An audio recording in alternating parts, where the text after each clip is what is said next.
Let's start with the basic phrase, right? I got this from none other than one of the most intelligent men who has ever lived, who's no longer with us. Everything that counts cannot necessarily be counted. Everything that can be counted doesn't necessarily count, right? So this is what Albert Einstein said. Brilliant man, no longer with us. I can't argue with that, right? But look at this point. Let me go to another example. One of my uncles in Sri Lanka, a businessman, well-to-do. He does well, he earns well, has a very good lifestyle. So one day, just as I was a new accountant, new finance professional, I decided to exercise my skills on his business. So I go up to him and I say, "What is your ROI?" He looks at me completely baffled. ROI? Okay, fine. Return on investment? No, didn't ring any bells. Return on equity? None yet. Return on capital employed? No, still nothing. Internal rate of return? No response. Finally, I asked him, okay, what is your profit? This man's well-to-do, he's earning well. I asked him, what is your profit? His response again, I'm not sure. So then I asked him, okay, how do you know you're doing well? And he responds, I live well, I look after my family, they're well taken care of, they have a good lifestyle, we have a good home, we travel, we dress well, we have a good lifestyle, I have a decent bank balance, and I know exactly how much money I have, and I know exactly how much money I do not have. This didn't make sense to me. I'm just a newly qualified finance professional. I think that everything in the world revolves around finance, about all the concepts of finance, and here I have one of my uncles who's doing well in business who says to me, he does not know how much his profit is. So naturally, I'm baffled myself. I ask him, how is this possible? You don't know how much profit you have? I mean, that's the basic, that's the fundamental. How do you know which way you're heading? He says, look, what I'm telling you is reality. This is everything I just explained to you. My lifestyle, how my family is taken care of, how much my bank balance is, how much you travel, how we live. It's all reality. What you're asking me is just a mathematical, theoretical calculation. The accounting profit. What difference does it make? It's just theory, the accounting profit calculation. What he's telling me is facts, reality. This is my life. This is what it is. If I know that I'm living well, if I know my bank balance is sufficient, if I know my business is providing for all this, what difference does it make as to what an accounting profit tells me? This is my gauge, this is my criteria. And most importantly, he kept harping, I know how much money I have, and I know how much money I do not have. He kept harping on that one point. At that point, I shrug him off. I say to myself, this guy is rich not because he does not know finance, he is rich in spite of the fact that he does not know finance. Probably if he knew finance, he'll be even more wealthier. That was my conclusion. I came to peace with myself. Fine, I'm good with that. I'm going on. My career is progressing. Then comes the 2007-2008 financial crisis. Before that, Enron and WorldCom, the two big companies that collapsed in 2001. And if you guys remember the facts behind all those stories, all that history, there was one key principle, one key thing that went wrong in all these occasions, the financial crisis and also the Enron WorldCom crisis. They did not know how much money they had, and they did not know how much money they do not have. You guys can go back, Google it up, go through the history. This was the key, the summary of all the problems. They did not know how much money they had. They did not know how much money they did not have. And these guys, we're talking about the American economy, the European economy, WorldCom, Enron, they had the best financial wizards on the planet working for them. Not only did they have the financial wizards, they had the best engineers and scientists from MIT, from Caltech, who were picked up for their brain power, and they were trained in finance to come up with all the fancy financial engineering that helped them grow. And ultimately, all the biggest brains, the wizards, the financial wizards on the planet, they did not know how much money they have, and they did not know how much money they did not have. But my uncle, who did not know what his profit was, knew how much money he had, and he knew how much money he did not have. So what does all this mean? Here's my understanding. It is human nature. It's a fact. Right? Again, I've read a few books on this, a few articles. It is a fact. that we tend to create systems, processes, overly complicated, where eventually we ourselves do not understand what we've done. That's reality. That's the way the world works. It happens. It has happened and it continues to happen. We create such systems. It's either that, or there are few people on this planet, the few 1%, the few 0.5%, who create all this maze for all of us to be running around like rats, you know, dealing with all these technical complications, technicalities, where all the creativity and entrepreneurship within ourselves is zapped out because we are all engrossed in all the technicality. And we end up working for those few who created this complex system. Not that they follow it, but they set the system up. They set the system up that way. So the rest of us are all engrossed in the whole thing, and we lose sight of reality. That's the second possibility. Number one, that we create systems where we all end up, digging our own graves, or just a few of us create these systems, where the rest of us are, just the rats running in the maze. And if you think about our lives, everything we have, everything we live with, you take Facebook, you take Yard Travel, which is by Howard Hughes, you take what NASA does, you take what Bill Gates did, you take what Steve Jobs did.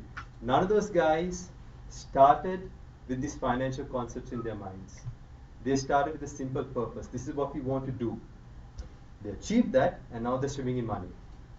Right? So if all these intricate concepts, the IRRs, etc., really matter so much, how is that these guys pulled it off without any of it at the back of their minds?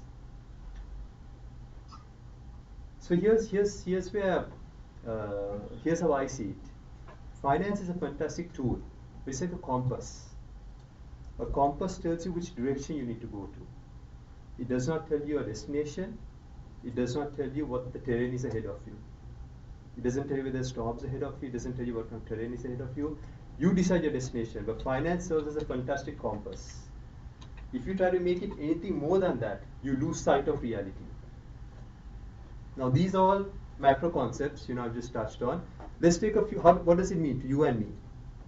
What does it mean to you and me? Right, let's just come a bit down to earth. Here's a simple example.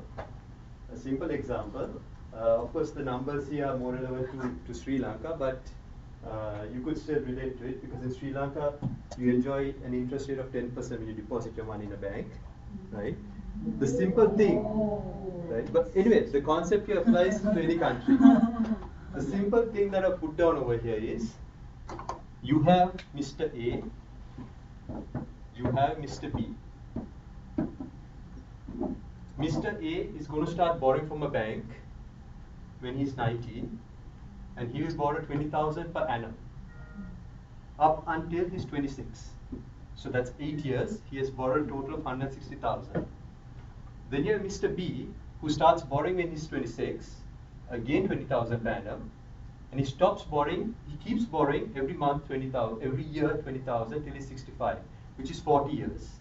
So 40 years into 20,000 is 800,000, right?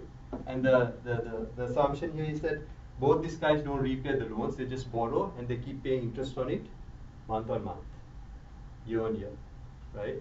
So Mr. A has borrowed 160,000 in just 8 years. Mr. B has borrowed 800,000 over 40 years, right? Now by the time both of them are 65, who do you think is in more debt? It's actually Mr. B. Sorry, it's Mr. A. The guy who borrowed 160,000 is in more debt because the interest keeps adding up. He borrowed only 160,000.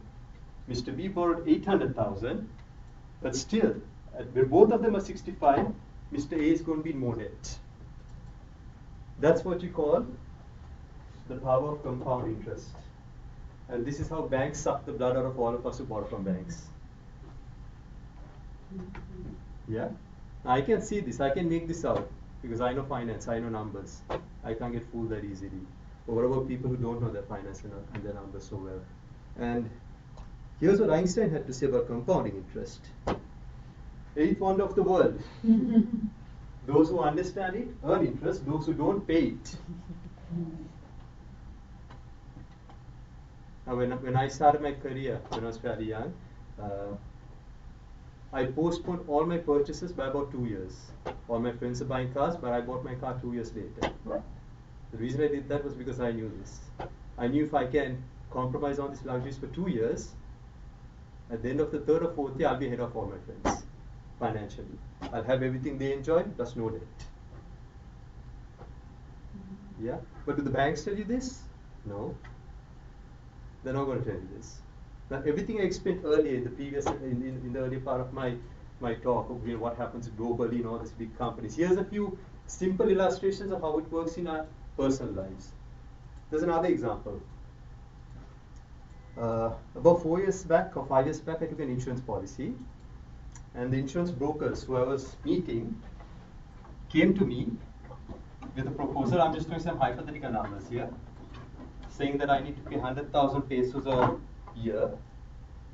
With those 100,000 pesos, for the next 10 years, I need to pay 100,000 pesos per year for the next 10 years. And if I live, nothing happens to me during those 10 years. At the end of the 10th year, they'll give me so much money in total. And of course, if I die during those 10 years, my family gets so much money, right? So 100,000. So I told them, look, just tell me. Now let's say they agreed for 100,000 pesos per annum. They'll give me X million if my family dies. And if I don't die, sorry, they'll give my family X million if I die. And if I don't die, at the end of 10 years, they'll give me Y million. I told them I'm not interested in this Y million. Just tell me how much premium I need to pay, so that if I die in the next 10 years, my family gets 1.5 of this X million, meaning 1.5x. All right. So they gave me a quotation. I had to pay about 20,000 per annum, so that during the 10 years, if I die, my family gets 50% more than what they had originally quoted. And then I worked out the balance 80,000. If I invest it myself, how much of return can I get at the end of the 10 years? And I worked out that I'll get something more than this Y million. Right? Let's assume 1.5y. You get the simple point? Right? So I went with this product. I wasn't interested in their total package, pay 100,000 per annum. In the next 10 years, if you don't die, you get so much back. And if you do die, your family gets so much. I said, I'm not interested in that. Just tell me the bare minimum I need to pay, so that if I die, my family gets so much. And then the balance that I save on the insurance, I'll invest it myself. Yeah? And I realized I'm actually up on the deal. And here's a testament of my good decision. 2 years after I took this policy, the insurance company stopped issuing this policy. They realized they're not making profits anymore from this particular scheme, and they took it off their portfolio. Right? But when they come to you at face value, you just think, I'm paying only 100,000 per annum. If I die, I'm going to get so much. Even if I don't die, I'll still get so much at the end of 10 years. You think it's wow. But when you get down to the details and unblock all the complexities that they put in their proposals, unbundle it, there's a lot more in it. There's a lot more hidden things in that. Again, I'm a finance guy, I can make this out. Most people cannot. Yeah? In fact, that takes me to another thought. I once met the marketing director of a credit card company. Now I'm a credit card. I'm a very tactful credit card user, right? Meaning, my credit cards never go overdue. I don't pay a red cent in interest, right? I pay all my bills on time. But whenever there's a promotion in any retail store, I'm the first person to get there and make use of it. I'm the first person to go there and make use of it, right? So I once met the marketing director of one of the large credit card companies in Sri Lanka, and I asked this lady, look, I'm probably your biggest loss-making customer. How come every year you guys keep increasing my credit limit? I don't pay you guys any interest. Okay? In fact, I capitalize on all the special schemes that you guys introduce, right? So if you run a P&L on me, I'll be your biggest loss-making customer. How come you guys keep increasing my credit card limit year on year? And For some miracle, this lady was honest enough to tell me, look, we're giving you more and more rope, hoping that someday you'll hang yourself.